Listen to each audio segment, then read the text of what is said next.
Good evening and welcome back to the AfriCanadian Resource Center. And as we do every night, we'd like to appreciate you for always being here with us.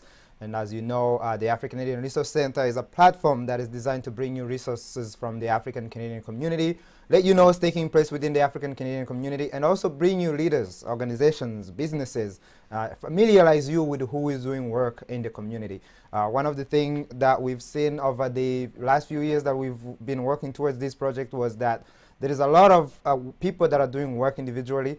There is a lot of work that needs to be done. But also we realize that because there is so many different sectors, and especially within the black community, the African Canadian community is usually not as engaged as far as like resources is concerned. And so we wanted to solve that issue by connecting organizations. And that's why we come here every night.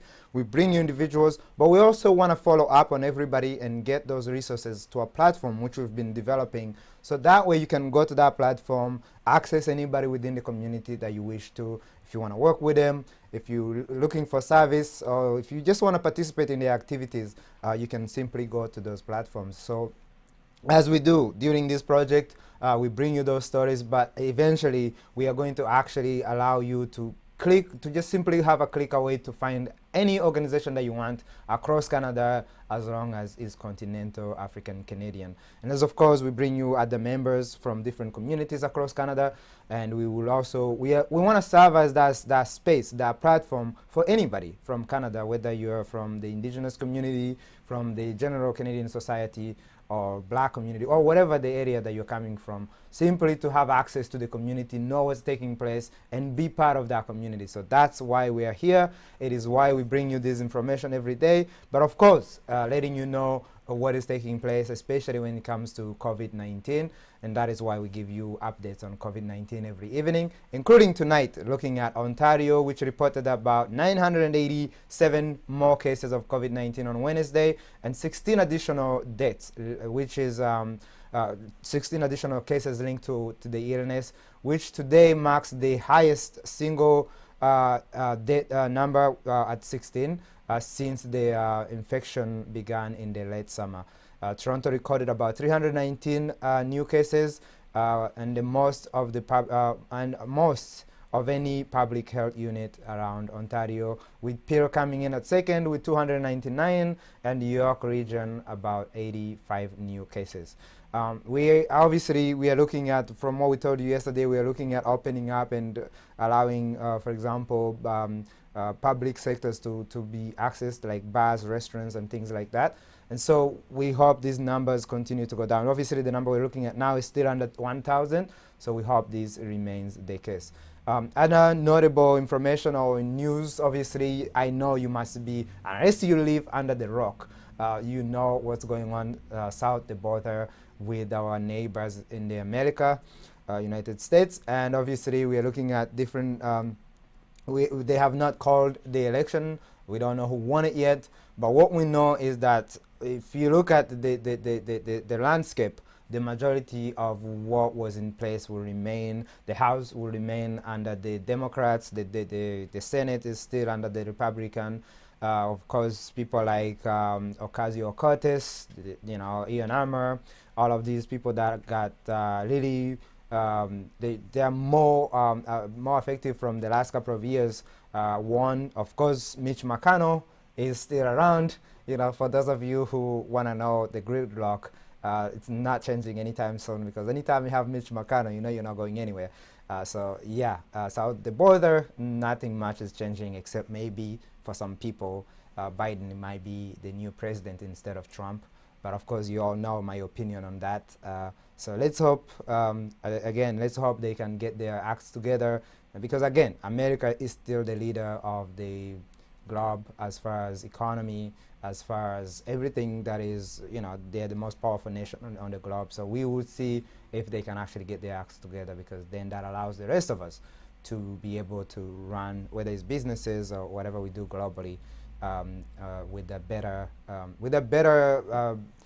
partner on the South. So we really wish our neighbors on the South the best of luck and all the best as far as politics are concerned. Anyways, that's a bit of what we had for you in the news. we are going to go for a commercial and bring you an interview we had. Today we actually have another giant in the community that we wanted to bring you. This is a person that I really met recently, and who has been doing incredible work in the community. He's a member of the Liberian community, and more importantly, he's doing work the way we preach here at the Rwandan Canadian Healing Center in terms of really building capacity of organizations, looking at organizations from the ground up and looking at what we do, not just simply as an activity, but looking at it in terms of the vision. And so we're going to be bringing you the interview with Mr. Leo Johnson of the Liberian community. But before we do, let's go for a commercial.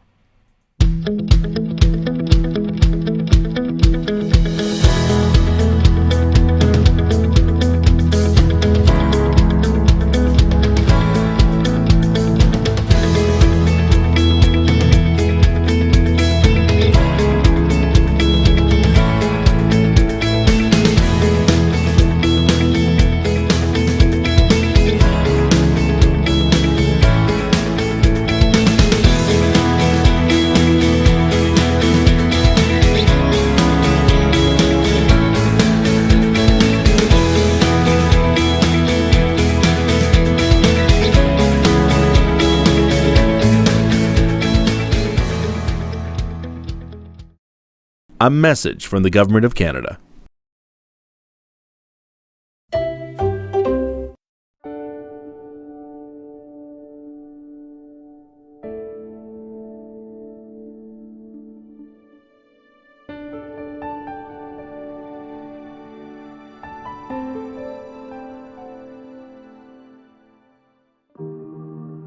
Empowerment Squared is a place where we learn to read, write, and do poetry. It always has new activities and cool people. Empowerment Square is a place where we do homework. Empowerment Squared is a place where you can go to calm down. I like Empowerment Square because people are nice to each other, respectful. It is a place of kindness, happiness, and caring. In the beginning, it was just me doing what I felt was necessary to support my community. 2007, I was speaking in a room full of 100 people, and I was sharing my life experiences, and I was talking about things that were really very important to me as it relates to the refugee experience and what I saw young people going through here. And I was shocked after that talk when a lot of people walk up to me very enthusiastic and wanting me to share with them what my plans and what my thoughts were around doing something about the challenges newcomers to Canada, especially Hamilton, faced. I was one of the banquet staff at the time, and I heard this incredible young man speak about his journey to Canada and what that meant for him and what he wanted to do and the ways that he wanted to change the world. And I just remember thinking, I've never met anyone like him. I've never heard anyone speak that way about people. When a lot of schoolmates and some professors came up to me and said to me, whatever you want to do, Leo, we want to be a part of it. And I looked at them, I was like, I don't know what I want to do, but I personally felt I had a responsibility to find a way to contribute to this community. And I said to them, okay, let's start a campus club. Since we're all on campus anyway, we can just start a campus club, and during our free time, McMaster University provided a platform to allow me and bring that spark to reality. All right, Leo, thank you so much for joining us. We really appreciate you making the time to be with us at the AfriCanadian Resource Center. Let everybody know who you are and what you do in the community. Thank you. My name is Leo Johnson. I am originally from Liberia. I am the president for the Liberian Association of Canada, which is the umbrella organization that covers all Liberians in Canada. I'm also the founder and executive director of a Canadian charity called Empowerment Squared. And we work to support newcomer youth and families with access to education, settlement, and integration in Canada. Amazing. I wanted to obviously, I've seen you go across the country. I know your organizations have received funding from the government, so I know you're involved in the community during COVID as well. I wanted to start there. What kind of work have you been doing during COVID, and how has it been going so far? Yeah, so basically when COVID hit, I mean, as you know, with many Black communities, our communities have been hit much harder than others, simply because we already been managing a lot of challenges prior to COVID-19. So within the Liberian community, we managed to, before even funding from the government, we came together as a community and started to make custom Macs to provide, because Macs were very hard to come by when COVID just started. So we made thousands of custom made Macs. The women of the community came together.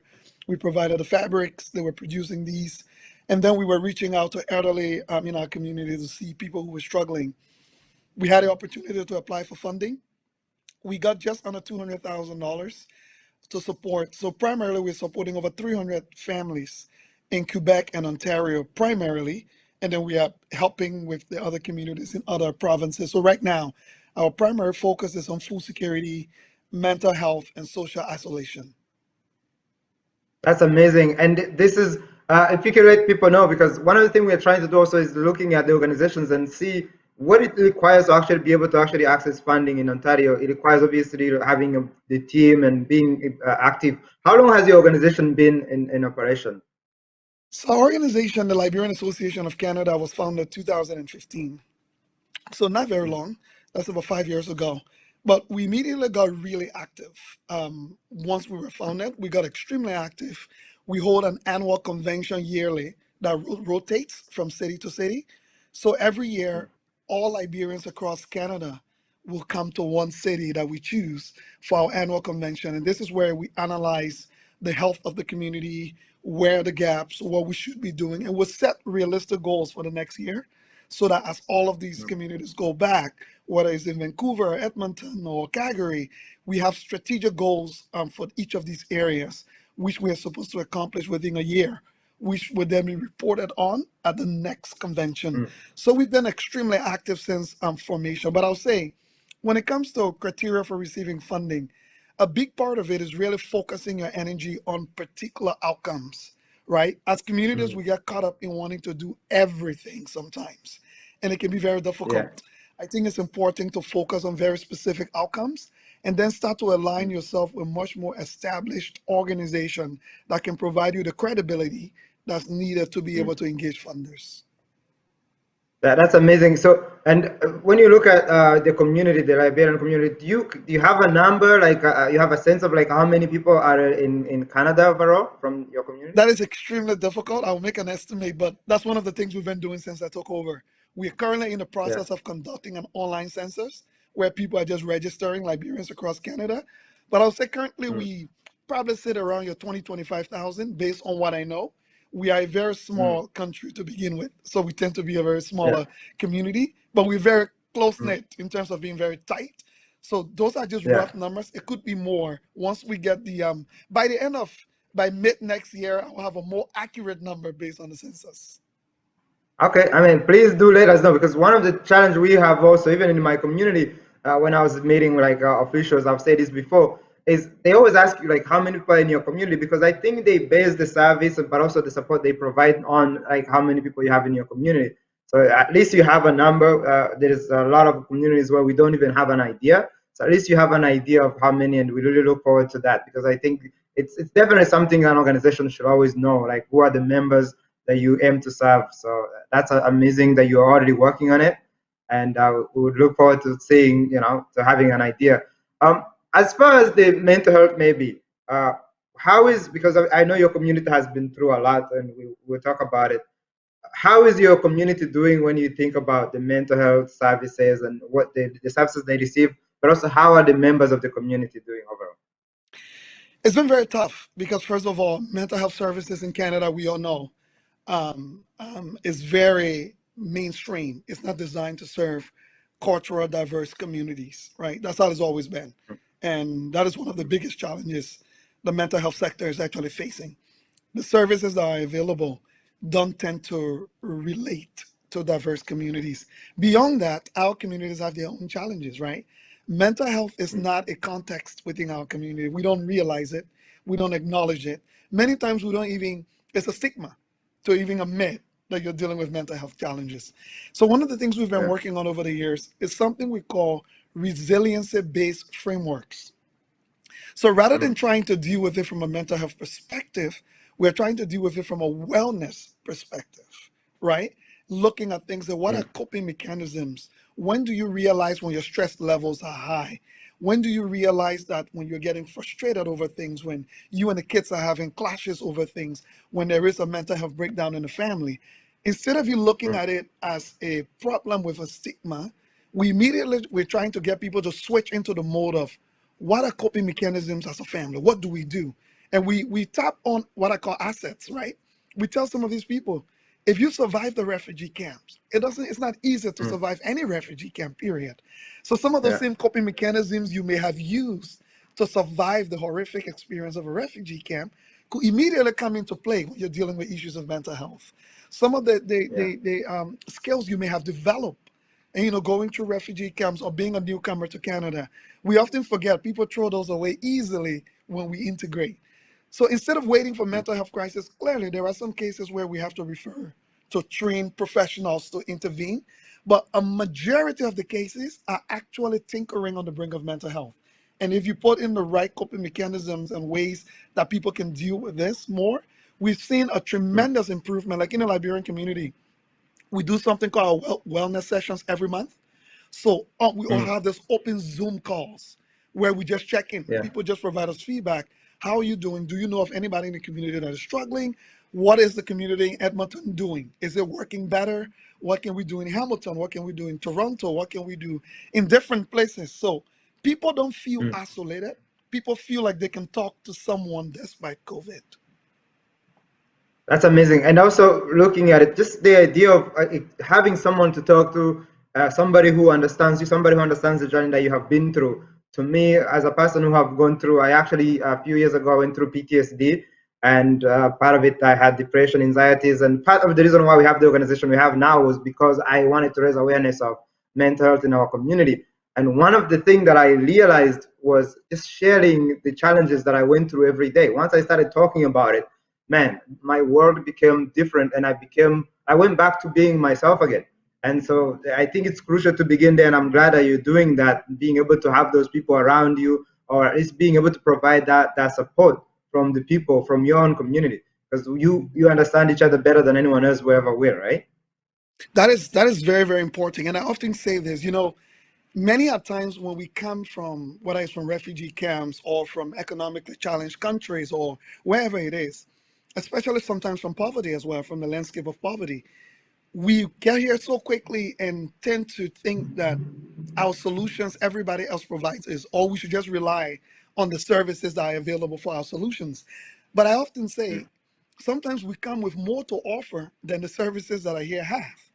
So as a community, we need to start looking in deeper to say, what are the assets we already have that we need to start innovating as well to ensure that our people are being served? Because I'll be honest with you, changing systems is not something that happens overnight.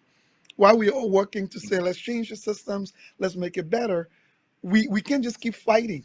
We have to fight with one hand and build with the other hand. So while we're all working towards changing these systems, we need to be asking ourselves, what is it that we have that we are not utilizing? And like you said, something as simple as sharing our journeyings, right?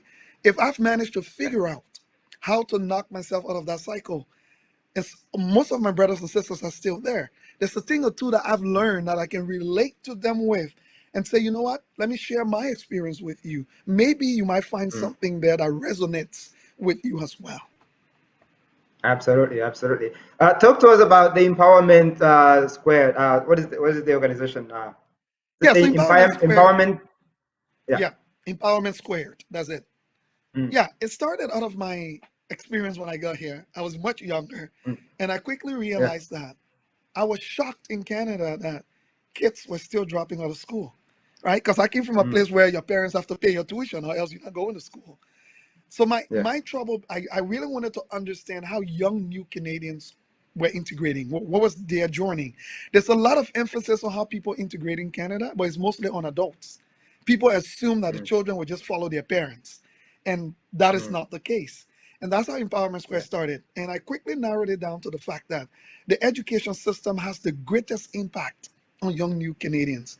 Depending on how old they are, they will spend the next 10 to 15 years of their lives navigating the education system in Canada. And if they do well, their families often tend to be happier. If they don't do well, their families tend to have a clash as well. So we narrowed it down to that. So Empowerment Square was set up in 2007, when I was just 1 year in Canada, to really understand this context, but to support newcomer families and children through the context of navigating the education system and access to post-secondary education. And we've served over 3,000 families now so far. Currently, we're serving anywhere between 200 to 250 annually as we speak through our academic mentoring programs, sports and recreation, and then we do a lot of other literacy development programs that are culturally relevant to the communities that we are actually serving. And you're based in Toronto again, or you're based across Canada? We're actually based in Hamilton, and one thing we do is what we call it thought leadership. So our goal is not to replicate Empowerment Square all over Canada or internationally. Our goal is to then start to partner with other communities where we can share these experiences and have them take advantage of the opportunity to start setting up their own endeavors. Because sometimes we get carried away with this growth of wanting to become a super charity, right? The goal is not to become a super charity. The goal is to create so many different diverse streams of the same work that one or all of them does not depend on one. Whereas if one falls apart, then everything falls apart. You want to strengthen communities. So I travel across the country, helping other communities set up similar efforts in different ways that make sense to their communities. Okay, so, and because I'm thinking now, if, let's say I was interested maybe down the road and we wanted to do something like that for our newcomers, you focus mainly, your service is mainly on newcomers from Liberia, or are you still getting everybody, but you want to just get other organizations to do the same thing as well? Yeah, we focus on newcomers from everywhere. In fact, we see more and more Canadians who are not even newcomers, but facing the same type of, you may be shocked, the challenges faced by newcomers are faced by a lot of communities dealing with poverty and marginalization here. And even if you talk about our indigenous communities, you would be shocked that the situation that they face, we tend to see similarities, if not worse. So what we're doing is, for example, I was just in Vancouver. I was just in Montreal. When people reach out, we come in, we help them do an assessment using exactly what we did. And we tell them that no one can lead this for you. You need to provide the leadership. We can give you the support. We can give you the network. As far as funding, right now, we are actually sponsoring up to 5 different community organizations for funding purposes. So we use our charitable status to get access to the funding, and then we mentor them through the process to make sure the funding is used in a way that creates sustainable programming for them until they can get on their feet to start accessing their own resources. You're operating as a trustee? We yeah, for many, but when I like to go further, because when we say trustee, the way it is, usually it's a flow through. People get funding to flow through. No, we are actually functioning as a mentor organization. So first of all, before we agree to be a trustee for any organization, we sit with you and make sure our goals align. We make sure we've agreed on what the outcomes we are working towards are. So when we get that funding, we work with you to understand how the accounting is done, how the reporting is done, how the measurement and evaluation of the programs you're doing, how they're even done to be acceptable, and what type of tools you can deploy. So it's much more bigger than just a trustee for holding funds. Because I feel like we might need, or personally I might need you, at least somebody in our team might need you, maybe for that training, because we right now we're in the process of, we've actually been able to get funding for some of the organizations in our community where we are going through a trustee, but the funding, we are taking the responsibility of those fundings for different organizations that then get to do the work in the community. But we don't have that structure. We are as well a new organization. We started 2 years ago. We've run about 2 projects.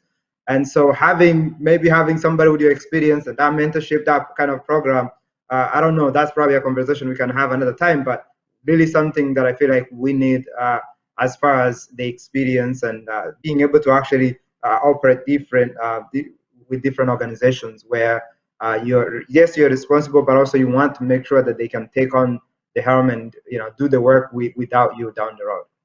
I think it's very important because here's what happens, right? We get this funding, we support these projects because most of this funding is program based. So you're really not building an infrastructure. You're just funding a program. So usually that's not a sustainable strategy because I mean, a program is a program, but let's be honest, at some point, if you cannot attract and retain the talent that's required to get the outcomes, you struggle. So what we do is, and I think this is important, that's what we've been seeing in especially in the Black community a lot. These amazing programs will come out and then 5 years later, it disappeared because the funding stopped. So what we've learned well and have been sharing is helping organizations to understand when these funding coming for program funding, how do you structure them in a way that allows you to build some core capacity? Or how do you even structure the funding application? Think about it. Funders will give you 10 requirements to actually meet, and most of the time we just go ahead and meet those requirements. We don't realize that there is an opportunity to restructure those requirements and negotiate with the funder a little bit. There actually is, but because people don't know how, they just write the grant based on what the funder said you should report on. But how do you start to be more innovative of building core capacity? I think because the funding will not last forever. It will end at some point. What do you do after the funding is no longer available? Yeah, and I think that's the thing that a lot of organizations, they don't even, it's a problem, it's a good problem to have once you have it ahead of time, but many organizations, our organizations, we don't even have that problem. We're just thinking about the current because, that's like for many organizations, this is the fast funding, this is the fast grant. So you're not even having the time to think about what, no, you just focus on what's available. But that's a good point to sort of look at it, say, yes, this is available, but we still have to think about the foundation. What does the foundation look like? Yeah, because without that, there's really nothing we're doing, right? Because I keep telling people, this is why we keep struggling, even with the Black Lives Matter movement we've been seeing around, right? I told somebody this, the deficits our community face are so large that even if everything we are asking for, right? Equality, fairness, even if it was given to us, we will still struggle because in many cases we are unable to compete because of those deficits. So even if we get equality, the truth is our deficit naturally makes us unequal because of the deficits we're dealing with. And that is the reason why we need to switch the conversation with our partners, with our collaborators, with those who want to stand with us in solidarity, that thank you for bringing all this energy to the fight. Thank you for bringing all this energy to the protest. But we need you to bring the same energy to the building side because it is only through building that we will be able to compete.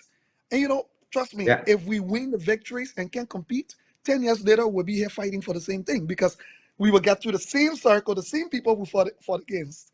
We just end up in the same spots because we could not compete. And we would have nothing, no material left behind. And I think the point you made there, because I think a lot of the time we do, one of the things I've been pushing for, and I don't know when we're going to get to that point, and maybe you have thought about this as well. We have a lot of non-for-profits in our community, and a lot of them do have volunteers, but you don't have anybody that has a full-time staff, whether it's 1 or 2 or 3 people. And I'm thinking you are in a field where every other non-for-profit in Toronto, in Ontario, has a staff, and you're running with volunteers. How can you compete at that level? And I feel like maybe that's the same thing as what you're saying in terms of developing. You cannot compete only when you show up to volunteer, but not really to build. That's what I'm saying, because you're not building. That is not building, right? You get funding for program and you beg people to come and help you run it. You're not building, and you can't compete because guess what? Most of the other organizations or most of the other communities are building capacity, and capacity is not based on programming. When you got the right talent, when you can retain the right talent and train the right talent and pay the right talent, programs will be easy to come by because you got the innovation in. And here's what we need to do. The nonprofit sector, especially with grassroots organizations like ours in our communities, are the only ones that are willing to take a 1-year business plan to ask a funder to invest in a 1-year business plan. It does not make sense. Nowhere else in 1 year. Who's going to invest their money in who should be investing their money in a 1-year business plan? And we are shy of it. We are often afraid that when we demand things like salaries, we are afraid that the funder will say, no, that's too much or whatever that is. But I'll tell you today, it's irresponsible and reckless for us to continuously take this program money from funders, promising them that we'll kill ourselves to be able to get the programs done, because that's what we end up doing. We are overwhelmed, we are burnt out, we have nothing left. It's like a mental health crisis to try and pull these programs through, because you go home at the end of the day, you can't pay your rent. How are you going to pay your bills? Absolutely. And the talents that you're putting in, they are being paid top dollars for somewhere else. So why should you come and volunteer in your community when somebody else can pay you top dollars to go and do it? And the thing is, for those of you, like, even when we say let's pay people start looking at the numbers. It's like, oh, why are you paying this? They're like, oh, like, for example, you get the funding and you have the money, and people start worrying about why you're spending the money. I'm like, that's what the money is for. If you don't spend it, you lose it. And so we still have that poverty mindset about everything, even the fact that you have money and you just want to keep it, even though you're not allowed to keep it. Like, you gotta spend. One. Yeah, that's one. And the other one is even just a lack of people. The way we approach it too, as leaders in our community, is problematic, because we approach it as, oh, money to pay people. No, we should approach it as money to build capacity. Because guess what? If we have money to pay someone in our community who's a chartered professional accountant, to pay them on the program that we're running, here's what we're doing. We are building that person capacity to be able to offer us 20 hours more than what we're paying for. We're building that person capacity that if the program is for 5 years, in 5 years, they would have been established enough that if we run out of funding, they will be happy to volunteer 2 hours of their time, because we've helped them build capacity in 5 years, right? And this is where I come for the long-term building. I say, what happens when the funding runs out? Because if you do not build capacity, but we approach it as oh, it's a salary we're paying. And no, it's not just a pay. It is a community building effort. Because if we can pay 10 people from our community who have the opportunity to help us develop, and the time that is required to help us develop the financial structures and systems for accountability, for example. Think about it. Even when your program ends, you will be able to now compete for bigger grants, because you have a solid financial accountability system in place, because you could pay a top-notch chartered accountant. And think about it. Even if you don't have a chartered accountant in your own community, maybe this could be an opportunity now to invest and send one person to the local college to do a 2-year accounting program. Again, so we need to, as leaders, we need to educate our community from the perspective of building, and not the perspective of saying, oh, we are just paying people because, and, that's what we ought to actually do. I think we need to switch the language across and help people start to see that, no, this is not about just paying salaries. Yes, someone gets paid, but it's about building capacity in our community as well. Which requires having a vision as well, making sure that everybody gets that vision, because I think there is another challenge also of saying, okay, we got this, but every project should fit into the vision. It shouldn't be just a single project separate from the vision. It should be a piece that connects that vision, and that, that allows that capacity, because you cannot just move on projects if there is no vision. There is nowhere to go. You just have that project, it's over, and then we go back to the ground, as you were saying earlier. You made a very important point, and I've told people this all the time. We need to stop applying for money based on activities. We even need to start setting up projects based on activities. We need to start looking at outcomes. Like, projects are just the process through which you get to the outcome. The goal and the vision should be based on outcomes. So for example, our goal at Empowerment Square, right, is to improve educational outcomes for newcomers and racialized children.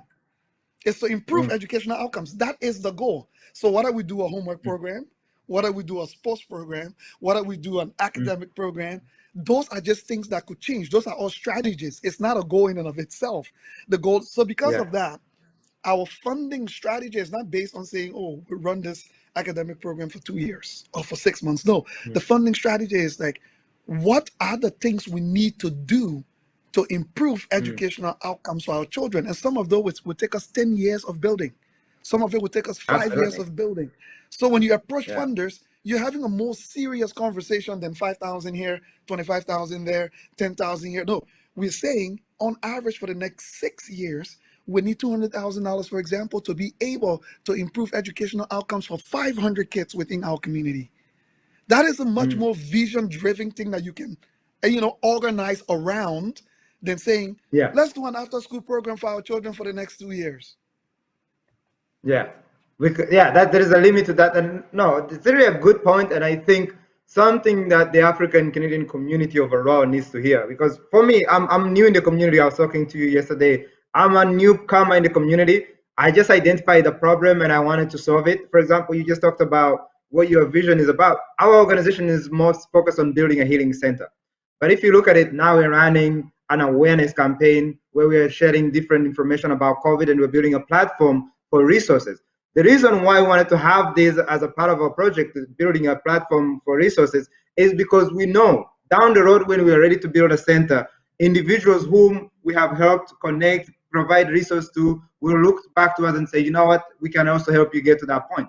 It was a strategical point, but it was also a need in the community, because everywhere I went, I was like, wait, who is there? Who is there? I couldn't really find anybody that is African, and I know they're there. So that's why I was like, no, we need to do this. We need to connect communities. So that way, when we do build a center, we actually can reach them. We can have an actual stakeholder that can come in and get those services that our goal is to provide. So I see how important it is, and having, I guess maybe my question on this is, how do we get our community to think the way you do and approach issues or approach organization building the way you do? I would say I usually put it this way. Everybody loves to be on the winning team, right? It's like sports. When you're watching a game and your team is losing, you know how you feel. You almost want to abandon the team and be like, I'm not part of that team. Here's the thing. We need to be intentional about small victories. We need to be practical, intentional, and measurable. Sometimes we are so overwhelmed by the gravity of the problems in our communities that we're trying to tackle everything at the same time. And as a result, we don't do any well. As a result, we find ourselves constantly struggling. Here's what I would say to everybody to get our communities thinking and moving in the direction that we want. Let's be practical. Great. You want to build a healing center, right? That's the goal. That's the big goal. But let's ask ourselves, 2021, what is the goal for 2021? You know you will not build a healing center in 2021. But no, what it's is not the happening goal? for the next 10 years. Yeah, Exactly. absolutely. If the goal for 2021 is to say, we will launch the first 2 healing programs. I'm just doing hypotheticals here, whatever it is. The first 2 healing programs. Those goals have to be goals that, regardless of who supports or don't support, is achievable. We tend to overlook small victories, right? Because we think it is only the big victories that tend to alarm. No. People want to be identified with winners in our community. People have been betrayed and let down so much so that they trust nothing. I care less what you say to them, and they have good reasons why. So I'll give you an example in my case. When I went to start Empowerment Square, everybody I went to told me no. In fact, people laughed at me. They were like, that is not practical. So here's what I did. I said, okay, what if this year I'm going to set a practical goal? I want to raise $10,000 to support 100 children through after-school programs for academic improvement. 10,000. And I broke the numbers down. I said, that means I need 100 people giving me $100 the whole year, one time. It was practical and achievable because I could go after all of my friends and say, give me $10 at a time. In 10 months, you give me $100. You give me $20 at a time, 5 times, that's $100. Guess what? I raised a little over the $10,000. So as a result of that, we were able to support the 100 kids. Now, guess what happened? Everybody started to pay attention because at the end of the year, I went to everybody and said, guess what? We raised 13,000 instead of 10,000. And instead of helping 100 children, we helped 102. And I want you to meet 10 of them. We're having an AGM where 10 of them will be there to share their testimonies and your families, to talk about what did this mean for them. Now, that may look like a small victory to you, but that was big because I said 10,000, I raised 13. I said 100 children, I got 120. All of Leo, those people, Go ahead. No, I was going to say, having just raised $10,000 during COVID a few months ago, it's not a small thing. Trust me, it's not easy to raise money. I'm actually using 10,000 as an example. It could be 5,000, right? No, but I'm saying I know what it means. I know what it means to have set that. Even if it's small, it's still hard for you to do. So because of that, people started to realize that this Leo guy and this Empowerment Squared team, they are winners. What they say they would do, they do. Because the reason most people are usually skeptical is they don't trust that you would do what you say you would do. Because many people have come to them with the exact same, oh, we want to do this, oh, these great dreams and visions, and it went nowhere. Some of them have even lost money behind supporting some of these things. So when you come to people, I often say, when you put your word on the line, so it's great, your healing center is your ultimate goal. But where do you build the critical mass that's needed to do that? And that has to be yearly, practical goals that you're setting yearly. So next year, if your goal is to launch 2 programs, healing programs, that will cost you $5,000, for example, That's your goal for 2021. At the end of 2021, you should be able to clearly say, we achieved this goal. And I trust me, everybody who supported you for you to achieve that goal will automatically renew their support because they know they are part of a winning team. Yeah. What we did instead, we provided, so we provide leadership training.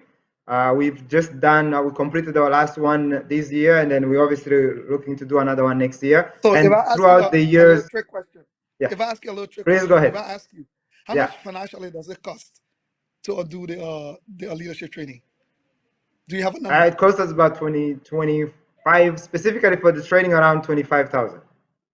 And that 25,000, does it include paying your trainers, paying your facilitators, providing incentives for the participants themselves? Right? Well, not the participants, but yeah, I guess in terms, because the trainer, the participants were supposed to pay, but we paid for their programs, right? So yes, okay. Yeah. So basically, that is a huge goal. And here's one thing we don't do in the African community: we don't know how to celebrate. We don't. We do these things. I actually didn't do that. We're just working. We don't pause. Yeah. You earn such a big milestone. You were supposed to publish an annual report that was supposed to be a brochure breaking down the statistics, and we also don't know how to evaluate. Because if you do a proper evaluation and measurement of that, the amount of graphs you could have produced with what you actually achieved was not just the leadership training. There was a lot more that you achieved if you had taken the time to do a proper evaluation and measurement with those who participated. You would have learned a lot more that you achieved by doing that you did not even plan out. But we don't do that, right? Yeah. And the only way people will know that you've won. Now, I'll say this: we did it, but because the reason why is because obviously the trainers that came into our programs were people who not just encouraged us, they told us those are the things that we needed to do. But I know you're speaking to our general community. We don't do those things. We definitely don't do that, and that's something that is we have a long ways to go, and I know, but to me, just having someone like you speaking the way you're speaking for me, I'm like, how come we don't get more of this? How come we don't get more of this? Like, highlight people like you, make sure that everybody can look at you as an example of how to actually run a community or a non-for-profit. Because I haven't been, like, I'm learning, obviously I'm going to learn more about the Liberian community, but listening and following you on social media about how you run the Empowerment Square, I can tell that you're doing some wonderful things. And it's clear that there is something that we need to learn, and hopefully we can actually connect and make sure that other people can learn from you as well. There's a famous saying, right, that the prophet is not respected in his home, right? We take we take for granted people in our community who are, think about it, we have astute Black professionals in our community who work for some of the most successful corporations out there, who carry on great projects. But when it comes to our community, we just like, whatever. Like, we're not intentional. This is what I keep saying. We must be intentional.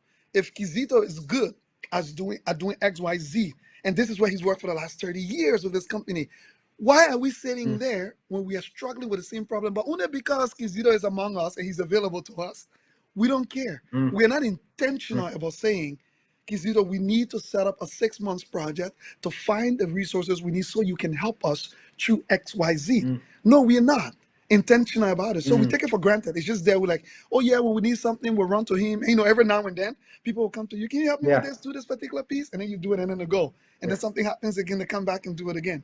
So I think the intentionality is where, as leaders now, those of us who are leaders, we need to start identifying people in our community and being intentional with our people and say, we will conduct a workshop for the next 6 months, and we are bringing in this person who is a medical doctor in our community to talk to us about COVID. And we were treated the same way as if the government was sending a trainer to come to us. Absolutely. Yeah, absolutely. I couldn't have put it any better, and I think that's the work. I'm really, honestly, this platform is specifically to just do that, to highlight people like you, but also working with you. That's another level. But like, making sure that we really appreciate and respect the experience and the work you bring to the table. We could talk forever about this, but I also wanted to talk to you a little bit about, obviously, you're from Liberia. I wanted to talk to you a little bit about Liberia and the experience in Liberia. How is Liberia today? It's tough.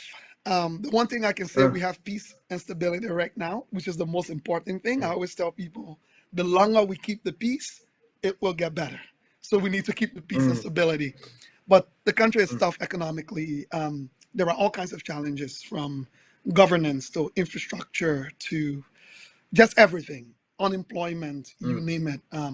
Everything is after almost 20 years of civil war, we pretty much destroy everything to the ground, and rebuilding hasn't been easy. I often say most of the people who we entrusted the future of the country with actually betrayed the country itself, and most of the time betrayed themselves in the process. So Liberia is at a very difficult crossroads, but I'm one of those people who believe that we just need to do our best to keep the peace and stability, because we'll keep working.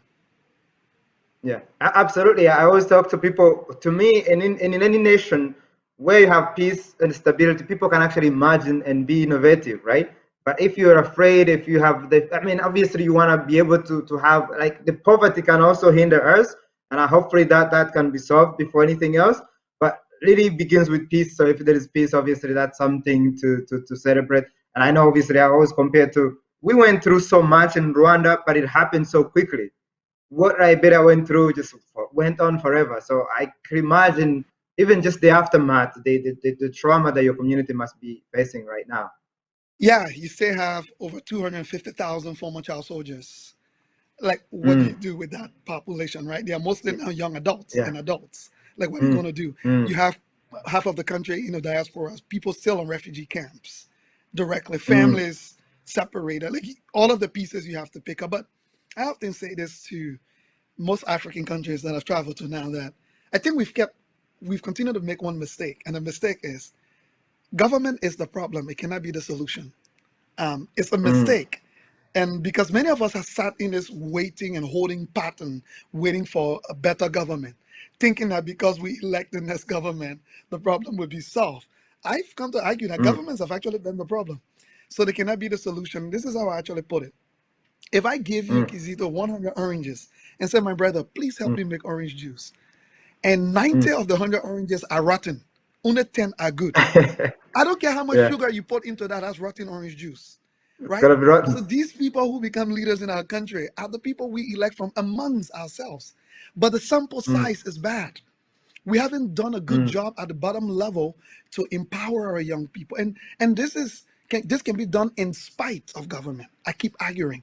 Many of our people who call themselves leaders, whether it's religious leaders, political leaders, community leaders, cultural leaders, we've excused ourselves of our responsibilities by shifting it to say, because the government did not do it.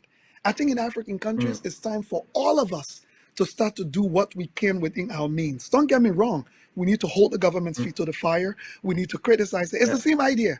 Fight with one hand, belt with the other. Because guess what? When we start to increase the sample size of the population of more enlightened people, of more empowered people, we will stand the chance of electing a better government, because the sample size is better. It's like having 90 good oranges and only 10 rotten. You stand a chance of having a better orange juice in that case when you flip the numbers around. But I know what you're saying, and I'm looking at it in terms of how do we approach it? Because when you think of America, for example, I know the Industrial Revolution, most people who are active, the likes of Henry Ford or whatever, those were individuals who started their own individual businesses. That's really what moved America. America was not moved by, yes, maybe the Constitution, all those things, or the the structure was good. Of the day. Yeah, but really what moved America was the private companies building and just expanding. How do we approach it in Africa, especially when you know that there is interest, international interest that do not want to see us succeed? We need to stop looking for international and foreign investors. That's why we need to stop. It's so shameful when you talk to Africans, and this is across the board. They're like, oh, we need to find international investors to come. Who is going to come invest in your country when you are not leading the way? What happened to our own local investors? Look, let's be frank. We're not short of rich people on the African continent. No, we're not short of them. I actually argue about that all the time. From super soccer stars to business people, we're not short of. You know what our problem is? We never invest our money. As Africans, when we get our money, we keep it in the bank and it never moves. Yes, and second to that also, even for those of us who may not be in a wealthy class, right? We all need to start figuring out what we can do within our means. The problem with us Africans is we're always looking at what we're supposed to be doing when we get rich, or what we're supposed to be doing when we get a big loan. We're not looking at what we can be doing with the resources we have available to us now. I'll give you an example. I came to Canada as a refugee with just the clothes on my back after 9 years in 2 refugee camps. I didn't know what was going to become of my life. I committed 10 years that I wanted to change the education landscape in Liberia with $0. And I wanted to build a learning center. It was easier to raise 5,000, go and build some kind of little shack, painted nicely, dedicated, take a lot of pictures and come here and make myself big up. By the time I decided to do the necessary work. So I spent 5 years doing the research that was required in Liberia. I traveled to 13 of the 15 political subdivisions. I spoke to elders, zoos, chiefs, youth groups, women, government officials. We compiled over 500 pages worth of research material we brought back. And then we finally were able to launch a $2 million project to build one learning center in Liberia. And we had to make sure it was built up to Canadian building codes, the standard of buildings in Canada, to get it approved by CRA in Canada, to go to Liberia. Now, I'm one person, right? I could mobilize that amount of energy here. I could raise that amount of money in Canada. I'm just one man. I'm not even just super well connected at a time. So you think about it. If we all are being intentional, but here is the thing. We all love quick impact projects, right? We want to start these things and in 2 years, finish it and everything. There's something in my language that says, your own is your own. You cannot stop trying. You cannot take a break from trying. So why we criticize everybody?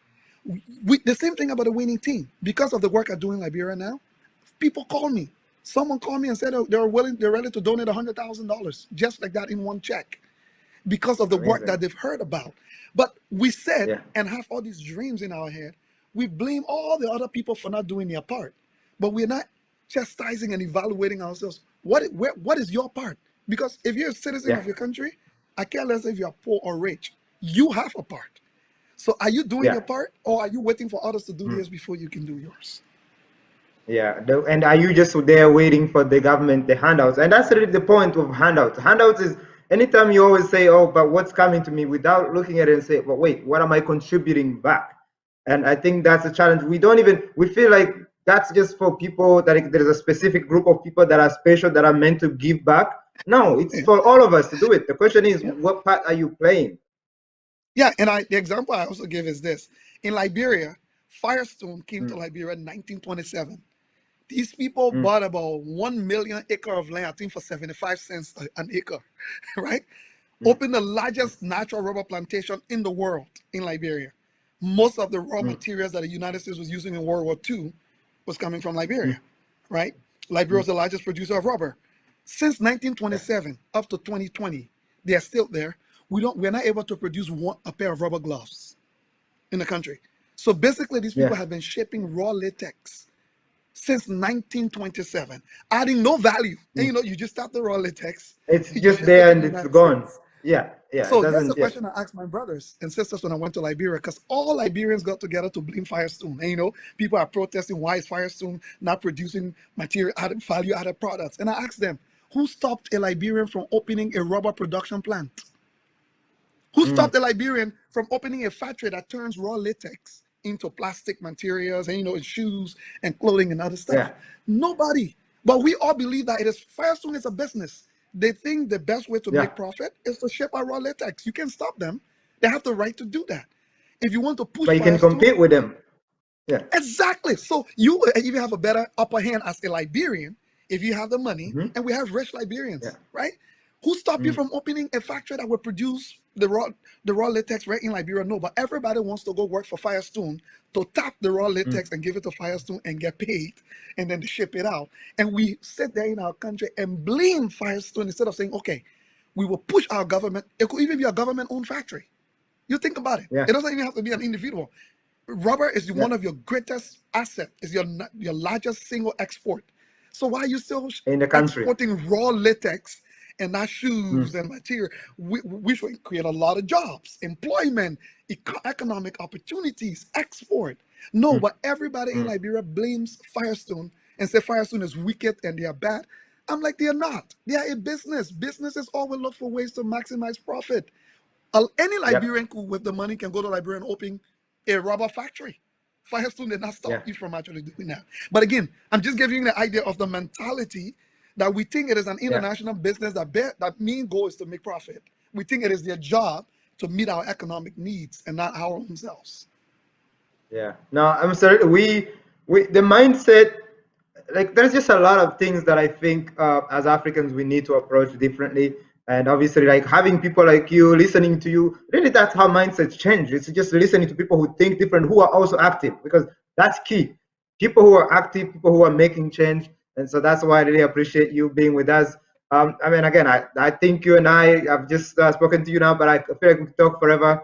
We only have an hour on this program. Maybe let the people know, where do people find you? Where do people find your work if they're interested in working with you? Online, there are a few websites that you can find me, empowermentsquared.org, or you just Google Empowerment Squared, or the Liberian Association of Canada as well, .ca is our website there as well. But if you just even Google my name directly, you can find me easily. And if you want to reach out, you can reach out. And I try my best. I'm one person. Sometimes I'm not able to meet all of the requests, but especially when it comes to the African community, I will do whatever it takes to do my best to support. Sometimes I may not be able to, depending on what my schedule is, but I'm more than happy to schedule things and support other organizations, which is what I do. We support organizations now in South Africa, in Ghana, and in Liberia. So every year I make my rounds supporting organizations there. Yeah, but thank you. Thank you for hosting me. No, I really appreciate it. And honestly, I meant what I said. And obviously, we are also busy with this program. But down the road, we really want to reach out to you and see how we can work together, because part of what we're trying to do is pretty much, it's just, we feel like we won't be able to build a strong organization, a strong center, if we are not connecting to the rest of continental Africans across Toronto and across Canada. And so in that way, we can actually say, okay, you are doing this, how can we support you? You're doing this, how can we support you? And just knowing that you're there too is important. Making sure that we're actually building the capacity, good governance, all of these key important points that we need in order to maintain and compete in Canada. So I really appreciate you. Thank you. No, I was about to say the last point I would make. Let's stop this informal thing, right? Because guess what happened? When we engage with people outside of our community, we treat them formally. But when we engage with people in our community, it's great. We start informally, but then we leave it informally forever. So somebody would just go, "Yo, Leo, can you just come and do this?" or blah, blah, blah. And, they want to, the same seriousness that you give it. It's the same thing with our associations. When we start, it starts informally, usually with few people who just came in the community. And many times, we never grow it from that informal stage to a serious operational stage, because we are afraid of upsetting people, because we have to let some people go who don't have the qualification or the skill set, and they are the ones leading. Sometimes the president of the association is not able to be the president. It's just because he was the one or she was the one available. But now everybody's afraid because removing him or her might be a problem. It's going to cause trouble. Inefficiency. But no, thank you. Thank you so much for having me. Amazing, absolutely. And we are doing the same work. Honestly, when we talk, you see, like, we do have a lot of work that's happening in the Rwandan community.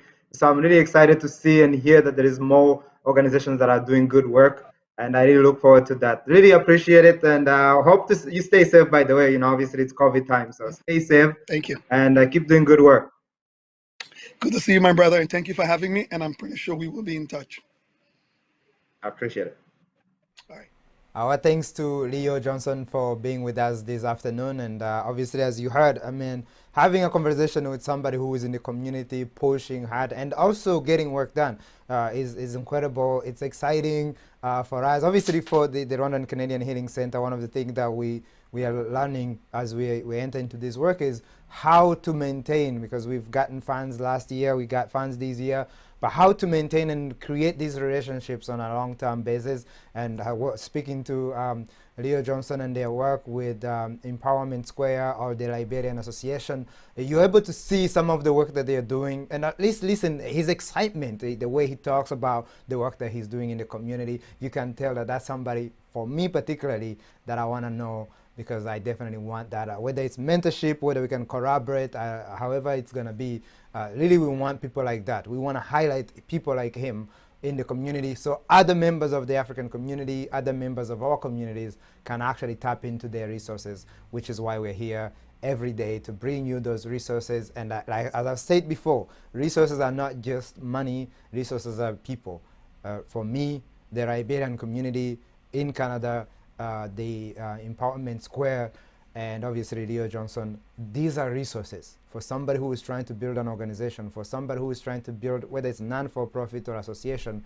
You need to look up this individual, because to me, he's a golden jewel in our community. And I'm glad that we connected, and if you are looking for anything, as we talked in the program, there is a lot they have to offer. Reach out to them or let us know, and we will connect you to him. Overall, just an amazing interview, and I really appreciate it. Anyway, so that is our show for tonight. We are going to bring you another show tomorrow. We are here every evening at 6 p.m. and we are obviously gonna be talking a little bit about on Friday for sure. We have a guest that I can't wait to host. It's a young talent that we want to bring you. We want you to listen to his work and everything, but overall, just something that I thought was important is to talk about young artists and their challenges. Of course, what are they learning in the community as they come up as artists? So that's where we're going to talk about music, and look forward to that show.